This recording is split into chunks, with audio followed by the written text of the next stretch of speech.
আসসালামু আলাইকুম। সবাই কেমন আছেন? আশা করছি সবাই খুব ভালো আছেন। আমরা আল্লাহর রহমতে ভালো আছি। তো আজকে আরেকটা ব্লগ নিয়ে চলে আসলাম আপনাদের মাঝে। সকালবেলা হালকা একটু রোদ নিতে ছাদে গেছিলাম। তো এটা হচ্ছে ছাদের ভিউ। আজকে রোদটা ভালোই ছিল মোটামুটি। তো এই যে গাছগুলো দিনে দিনে শুকিয়ে যাচ্ছিল। অবশ্য এটা আমার গাছ না, এটা অন্য মানুষের গাছ। এই অ্যাপার্টমেন্টে যারা যারা থাকে হয়তো তাদের, আমি চিনিও না কাদের কাদের গাছ এগুলো। বাট আমি আসলে এই গাছগুলোকে দেখি। এই গাছগুলো একদম হলুদ হলুদ হয়ে গেছে, পাতাগুলো শুকিয়ে যাচ্ছে। হয়তো তারা ঠিকমতো পানি দেয় না।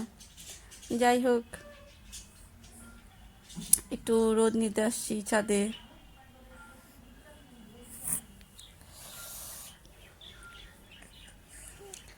তো এই যে আশেপাশের ভিউ হচ্ছে এগুলো, ভালো লাগে দেখতে। তো এগুলো দেখতেছিলাম। আজকে শরীরটা তেমন একটা ভালো না।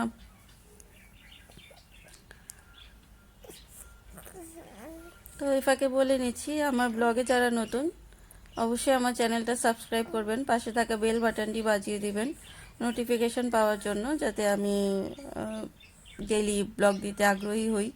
আর এই যে ছাদে আসলে দুপুরের দিকে সকালের দিকে এই কাহিনিটাই হয়। যে কবুতর পালে, মানে যারা কবুতর পালেন তাদের এরকম দেখা, কবুতর আকাশে মানে এত সুন্দরভাবে উঠতে থাকে, দেখতে ভালোই লাগে। তো ওইগুলোই দেখতে থাকি আসার পর।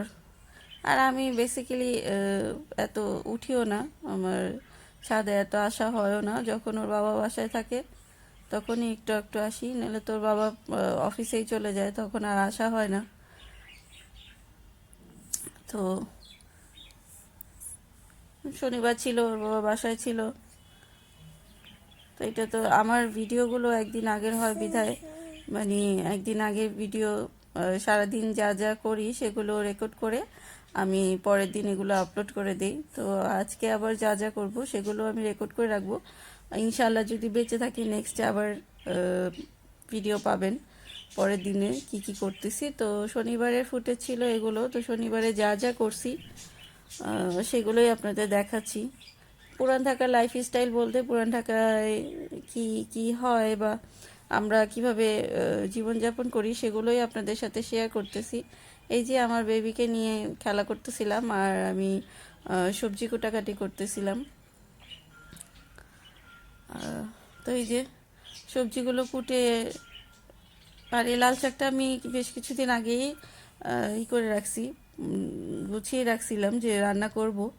তো ভিজিয়ে রাখছি ভালো করে যাতে বালিগুলো বের হয়ে যায়। তো বারবার চেক করে নিতেছি বালুগুলো ঠিকভাবে বের হচ্ছে নাকি, আর পরিষ্কার করে ধুতে হয়, নাহলে শাক খাওয়া যায় না। ওইভাবে শাক একেবারেই খাওয়া যায় না। তো শাক ভালো করে পরিষ্কার করেই ধুয়ে নিতে হয়, নিলে একেবারেই মুখে দেওয়া যায় না। আর এই যে ডিম রান্না করব আজকে, যেহেতু শরীরটা ভালো লাগতেছে না, রান্না তেমন করব না। মাছ টাছ ধুইতে অনেক কষ্ট লাগে, যেহেতু শাক ধুইতেও কষ্ট লাগে। বাট শাকটা রান্না করতাম না, শাকটা রান্না করতেছি শাকটা নষ্ট হয়ে যাবে। তো কষ্ট করেই রান্না করে নিতে হয়েছে শাকটা আমার। আর ছোট ছোট আলুও ছিল, সেদিন যে তেহারি রান্না করছিলাম সেখান থেকে কিছু আলু রয়ে গেছিলো। তো ওই আলুগুলো দিয়ে আমি ডিম দিয়ে রান্না করব ভাবলাম। বাসায় অবশ্য মুরগি রান্না আছে, আম্মু যে মুরগি রান্না পাঠিয়েছিল সেটা ছিল। তো ভাবলাম ডিমও কিছু রান্না করে দুইটা একসাথে মিক্স করে খাওয়া হয়ে যাবে। তো এই যে এগুলোই ছিল আজকে। ভাজিয়ে বসিয়ে দিছি, পেঁয়াজ গরম, পেঁয়াজ দেইনি ভাজিতে, তেল ভালো করে গরম করে তারপরে পেঁয়াজ কলি, শিম, আলু দিয়ে একটা ভাজি করি, সেই ভাজিটা বসিয়ে দিছিলাম। যেহেতু পেঁয়াজ কলি ছিল তো আর পেঁয়াজ দেই নাই, সবজি ভাজি ওইভাবে করব। আর ভাতের চালটা ধুয়ে রাখছিলাম, ধুয়ে রেডি করে রাখছি। তো ডিমটা নামিয়ে ভাতটা বসিয়ে দেই। মানে আমার অ্যাকচুয়ালি ভালোই লাগতেছিল না, রান্নাও করতে ইচ্ছা করতেছিল না, এত শরীরটা খারাপ লাগতেছিল। তো একটু একটু করে বসাবো না করে আবার বসাইতেছিলাম যে থাক করেই ফেলি। রবিবারে অফিস চলে যাবে, তখন ওর অফিসে কি খাওয়া হবে, আবার বাইরে থেকে কিনে খাবে। এমনিতেই মানে কয়েকদিন পোলাও টোলাও এগুলো খাওয়া হয়েছে, তো আবার বাইরে থেকে খাওয়া হলে ওই পোলাওটাই আনে খাবে ও। ও অবশ্য বাইরের হোটেলের রান্না মাছ টাছ এগুলো কিছুই খায় না। পোলাও খায় বা গরুর মাংস খায়, তো ওই একই হবে এগুলো খাওয়ার জন্য। তো এই জন্য চিন্তা করলাম একটু কষ্ট করে রান্নাটা বসিয়ে দিই। রান্নাটা বসিয়ে দিলে দেখা যাবে খেতে পারবে, অফিসেও নিয়ে যেতে পারবে, রাতের খাবারটাও হবে। তো পোলাও খেতে খেতে আর ভালো লাগতেছিল না, বিধায় এই কাজটা করলাম যে শরীরটা খারাপ লাগতেছে, তুমি একটু বেবিকে ধরো, বেবির কাছে থাকো, আমি এ ফাঁকে কাজগুলো করে নিই।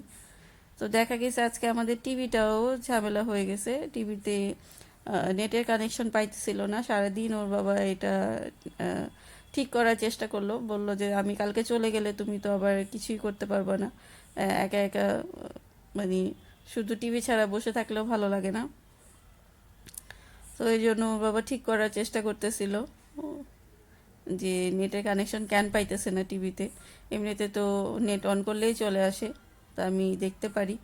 এখন দেখা যাবে যে ডিশে লাইন দেখতে হবে, তো আমি এমনিতে টিভি দেখিও না, ওই দেখলে একটু গান টান শুনি বা একটু সুরাটা বাজানো হয় বাসায়, এগুলি হয়, বা মাঝে মাঝে ওর বাবার সাথে মুভি বা নাটক দেখা হয়।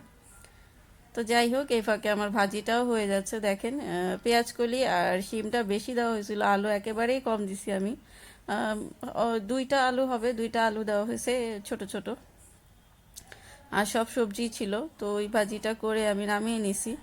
আর এটার মধ্যে আমি লাল শাকটা ভাজি করে দিব। তো রসুন পেঁয়াজ কাঁচামরিচ একবারে ভেজে নিচ্ছি তেলে, আর এই যে ভাজিটা একবারে বেড়ে নিছি। তো এটা দেখা যাবে রাতে যদি ওর বাবা খাইলো, না হলে কালকে সকালে অফিসের জন্য দিয়ে দিব। এই ভাজি দিয়ে রুটি দিয়ে ওর বাবা খুব পছন্দ করে খায়।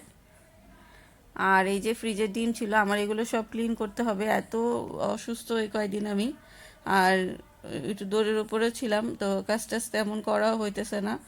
তো সামনের মাসে যখন বাজার করা হবে তখন সব কিছু ক্লিন করব, ফ্রিজটাও পরিষ্কার করব। এই যে সবজিটাও রয়ে গেছে, এই সবজিটা আম্মু পাঠিয়েছিল, তো খাওয়া হয়নি, ফ্রিজে রেখে দেই, ভালো লাগলে খাবো। ফ্রিজটাও ভালোই ময়লা হয়েছে, এগুলোও পরিষ্কার করতে হবে। তো এই যে ভর্তা আমি খাই নাই, আম্মু দিছিল, ভাবলাম রাতে যদি ভালো লাগে খাবো। আর এই যে পেঁয়াজটা লাল হয়ে যাচ্ছে, রসুন পেঁয়াজ, এটাতে আমি লাল শাকটা ভাজি করে নিব, এর জন্য এটা বসিয়ে দিছি।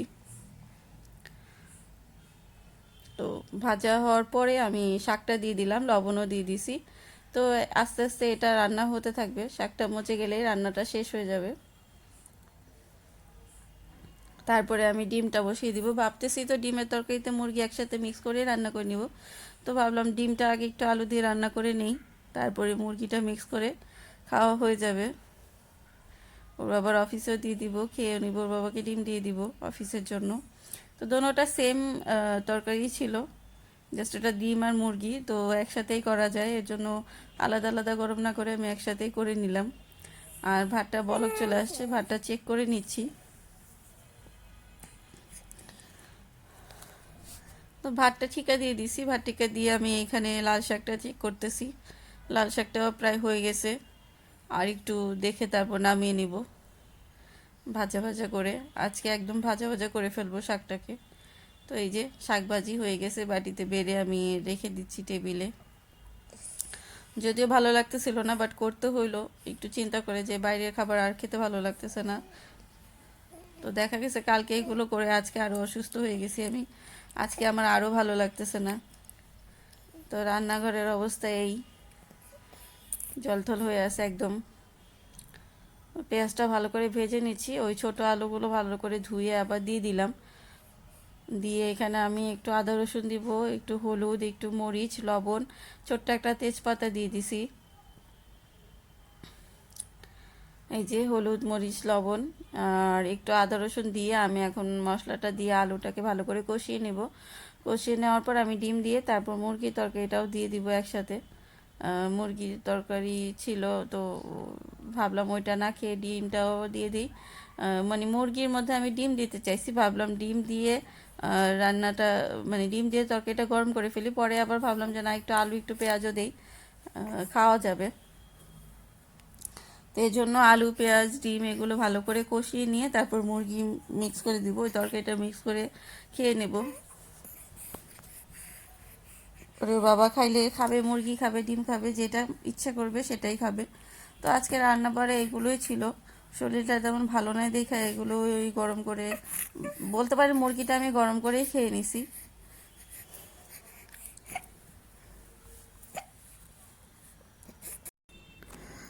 তো এই যে মুরগির তরকারি থেকে মুরগি দিয়ে মশলা মশলা দিয়ে আমি ভালো করে কষিয়ে তারপর একটু পানি দিয়ে দিব, যাতে ডিম মুরগি সব একসাথে ভালো করে মিক্স হয়ে যায়। তরকারিটা ভালো করে গরম করা হয়। ফ্রিজের তরকারি ভালো করে গরম না করলে দেখা যায় যে নষ্ট হয়ে যায়। একটু জিরা গুঁড়া দিয়ে দিছি আমি। এখন পানি দিয়ে এটা বসিয়ে রেখে দিব।